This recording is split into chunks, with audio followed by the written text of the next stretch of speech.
I don't know who you are. If you're looking for ransom, I can tell you I don't have money. If you let my daughter go now, that'll be the end of it. I will not pursue you.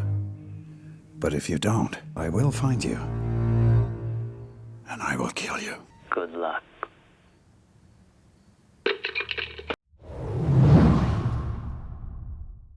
Brian Mills yang biasa disapa dengan Brian, dia merupakan mantan anggota CIA yang sudah pensiun.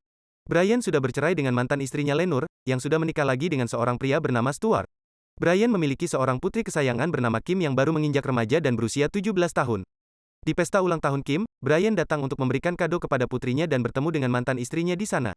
Brian membelikan sebuah mesin karaoke untuk putrinya yang bercita-cita menjadi seorang penyanyi.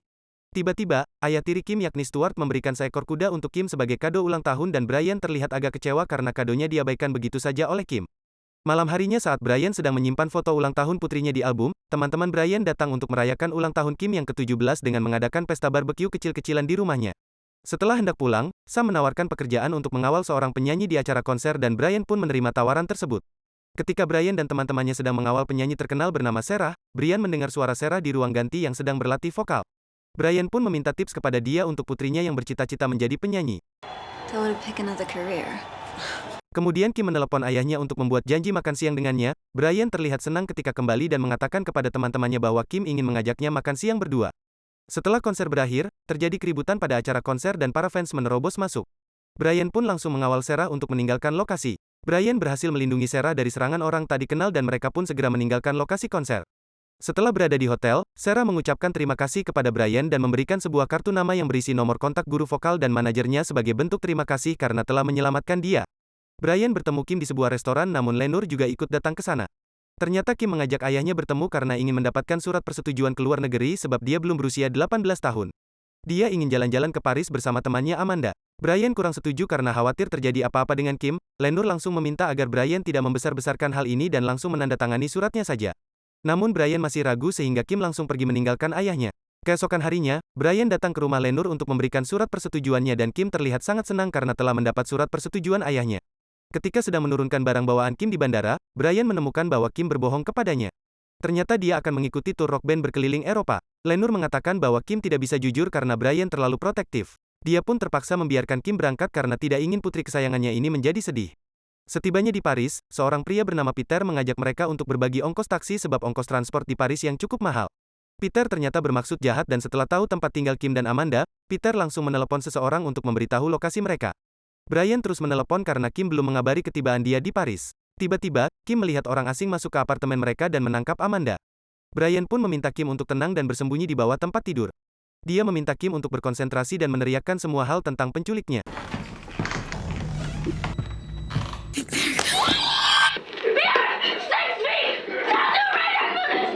Brian mengatakan kepada penculik untuk melepaskan putrinya, karena jika tidak, maka dia akan menemukan dan membunuhnya.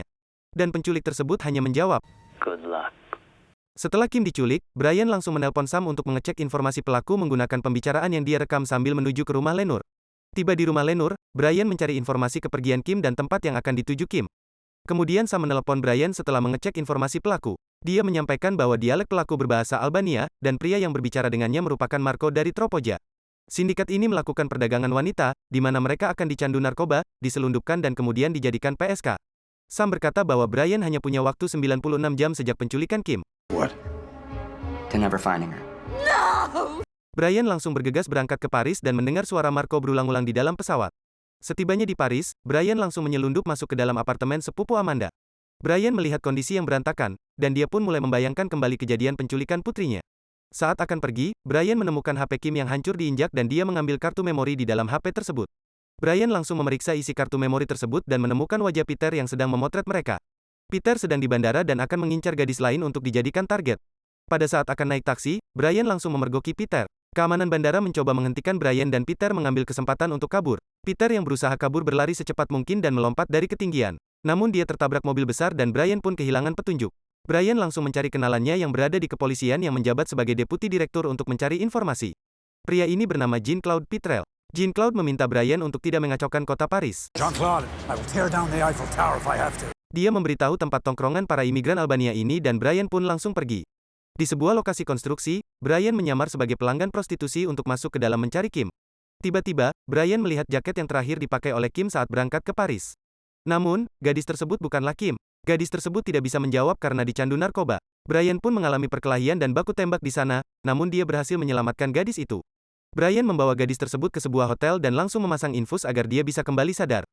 Tiba-tiba, Jean-Claude menelpon Brian untuk mengajak bertemu. Brian berbicara dari jauh sambil memperhatikan. Ternyata Jean-Claude memang ingin menangkap Brian karena sudah membuat kekacauan di kota Paris. Brian berhasil kabur dari sana karena sudah curiga kepadanya. Ketika kembali ke hotel, gadis yang ditolongnya pun sadar. Brian langsung bertanya di mana dia mendapatkan jaket tersebut. Brian bertanya lokasi dia bertemu dengan Kim dan gadis ini menyebutkan nama Paradise. Brian langsung pergi ke lokasi yang disebut Paradise dan menyamar sebagai petugas polisi menggunakan kartu nama Jean-Claude. Setelah tiba di dalam, Brian pura-pura bernegosiasi mengenai uang perlindungan. Brian menyiapkan secari kertas bertuliskan bahasa Albania dan meminta salah satu dari mereka untuk menerjemahkan. Akhirnya Brian menemukan suara orang yang berbicara dengannya di telepon. Good luck. I told you I would find you.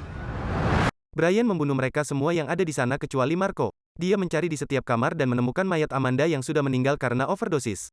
Brian langsung menyiksa Marco dengan setruman listrik untuk memberitahu keberadaan Kim. Marco mengatakan bahwa gadis perawan yang mereka tangkap akan dijual karena memiliki nilai jual yang tinggi. Mendengar itu, Brian langsung meneruskan siksaan terhadap Marco hingga akhirnya dia menyerah dan menyebutkan sebuah nama. Namun, itu tidak dapat menyelamatkan Marco karena Brian meninggalkan dia dalam kondisi disetrum. Brian pergi ke rumah Jean-Claude untuk mencari tahu informasi mengenai Sinclair. Jean-Claude langsung membawa anak-anaknya masuk ke dalam dan mengambil sebuah pistol. Di tengah pembicaraan, Jean-Claude langsung menodong Brian dengan pistolnya. Tapi pelurunya sudah dikosongkan oleh Brian. Kemudian Brian pun menembak salah satu lengan istrinya untuk mengancam Jean-Claude memberi informasi mengenai Sinclair. Brian langsung pergi ke lokasi Sinclair dan masuk dengan menggunakan identitas polisi. Brian menyamar menjadi karyawan di sana yang menyajikan minuman dan masuk ke dalam sebuah ruangan. Ternyata sedang ada penjualan lelang wanita. Begitu melihat Kim di sana, Brian langsung menodongkan pistol kepada penawar wanita di depan dia untuk membeli Kim dan memenangkan lelang. Ketika keluar ruangan, Brian dipukul dari belakang hingga pingsan. Sinclair meminta anak buahnya untuk membunuh Brian dengan tenang karena ada tamu. Ketika akan dibunuh, Brian berhasil melepaskan diri dan membunuh semua bawahan Sinclair. Kemudian dia mengancam Sinclair memberitahu posisi Kim, namun Sinclair tetap dibunuh dengan tembakan berulang kali. Brian bergegas mengejar perahu di dermaga milik pemenang lelang Kim yang sudah akan berangkat. Dia menggunakan mobil dan berhasil mengejar kapal yang sudah meninggalkan dermaga. Brian berkelahi dan menghabisi semua orang yang ada di kapal tersebut.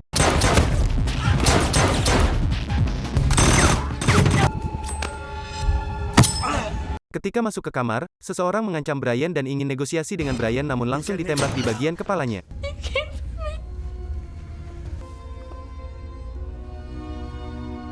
Keesokan harinya, Brian langsung membawa Kim pulang dan dijemput oleh Lenore dan suaminya. Brian ingin memberikan kejutan kepada Kim dan ternyata Brian telah membuat janji dengan Sarah untuk memberi kesempatan bagi Kim mencoba vokal suaranya bersama penyanyi terkenal. Terima kasih telah menonton hingga akhir video ini. Apabila kamu suka dengan film seperti ini, support kami dengan klik like dan subscribe channel ini, nyalakan lonceng notifikasi agar kamu tidak ketinggalan film menarik lainnya yang akan kami upload.